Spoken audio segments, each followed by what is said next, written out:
This is an analysis over two different Jordan Peterson debate videos on YouTube.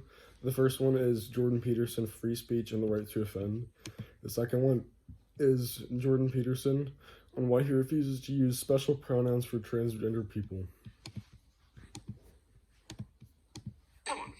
Is being sensitive to offence such a problem though? Like, we would have previously called that manners.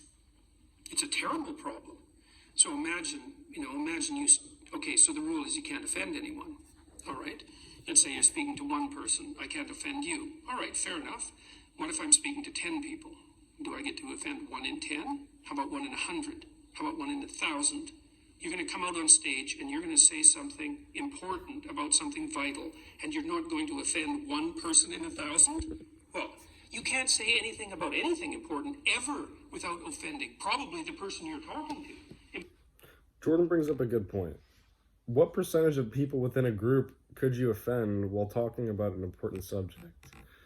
Like, you have to at least offend one person. Nobody agrees on, like, the whole population of the world doesn't agree on one subject completely. It's not a unanimous thing.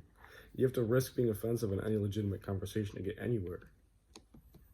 Important speech about important issues, especially contentious issues, is instantly offensive. But there are ways that you can share, I guess, provocative views where you attempt to still do that with an air of, say, respectfulness, where you're trying to mitigate against the offensiveness. This is true. Yeah, you can actually try listening when you're having a conversation, right? Assuming that both people who are having the conversation are of goodwill and they're not trying to play tricks and they're struggling towards the truth, which neither of them hold completely, and both understand that. Yeah. For a good conversation, you need to both have a common goal for knowledge. Like, people often go into debates and like try to just knock each other down and prove that their own point is right. And there's actually a psychological phenomena. It's called I can't remember what it's called, but it's when you debate somebody on a subject, you're almost always more likely to believe in your opinion more by the end of the debate, no matter what. You can reach across fairly large gaps and negotiate peace. Thank God for that, or we'd be at each other's throats all the time. Well, say the example of there are some transgender people who want to not be referred to as he or she. They would prefer to be called Z or they. If somebody wants to be addressed like that, what does it cost me to do that? It's hard to tell because the devil's always in the details, but it would cost me my free speech and individual ideals and ideas. Like, I don't really see a point in giving up my own individuality and opinions in order to please others. As far as I'm concerned, that situation is, it's not relevant to the issues, for example, that I was involved in. I didn't care if transgender people wanted to be called by some pronouns, like whatever. That's something for individuals to negotiate. When the government makes that a compulsion and insists in their legislation that biological sex, gender identity, gender expression, and sexual proclivity vary independently, it's like, no, they don't. That's where they should draw the line right there. They shouldn't get involved in these subjects, and they shouldn't pass laws allowing people to be indicted or charged or fined for accidentally or potentially using someone's wrong pronoun.